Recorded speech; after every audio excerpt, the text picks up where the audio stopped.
અમરેલી જિલ્લાના જાફરાબાદમાં શ્રી બ્રાન્ચ પ્રાથમિક શાળા જાફરાબાદ ખાતે કન્યા કેળવણી અને શાળા પ્રવેશોત્સવ ખૂબ જ ઉત્સાહભેર યોજવામાં આવ્યો, જેમાં મુખ્ય અતિથિ શ્રી NH ગઢવી સાહેબ, જોઈન્ટ સેક્રેટરી શ્રી સામાજિક ન્યાય અને અધિકારિતા વિભાગ ગાંધીનગર, શ્રીમતી રક્ષાબેન N ગઢવી, પ્રાથમિક શિક્ષણ નિયામક કચેરી ગાંધીનગર, દેસાઈ સાહેબ, જિલ્લા સામાજિક અધિકારી, CRC શ્રી ગોહિલ સાહેબ, GHCL manager Shri Arifbhai Majothi, education convener Shri Hanifbhai, doctor Shakilbhai Bhatti, Turki સમાજ આગેવાનો શ્રી, SMC અધ્યક્ષા તથા સભ્યો અને બહોળી સંખ્યામાં વાલીગણ, આંગણવાડી સંચાલક બહેનો મોટી સંખ્યામાં ઉપસ્થિત રહ્યા હતા અને બાળકોની શાળાના પ્રથમ પગથિયે પ્રવેશ માટે પ્રોત્સાહિત કર્યા હતા.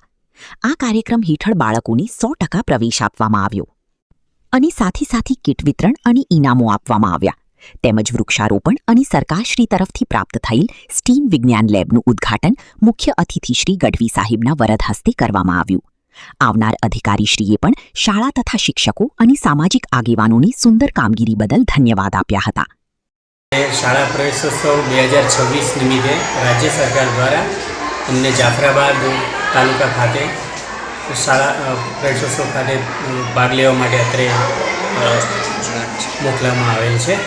અત્યારે આ શાળામાં મુલાકાત લીધા પછી અમને ખાસ ખૂબ આનંદ થાય છે કે શાળામાં બાળકીઓની સંખ્યા મતલબ દીકરીઓની સંખ્યા દીકરાની સંખ્યા કરતાં વધારે છે. આ બહુ ઓછી જગ્યાએ જોવા મળે છે.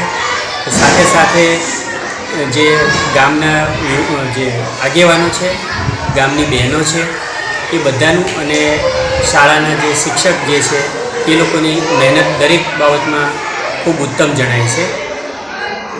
માનનીય મોદી સાહેબ તત્કાલીન જ્યારે મુખ્યમંત્રી હતા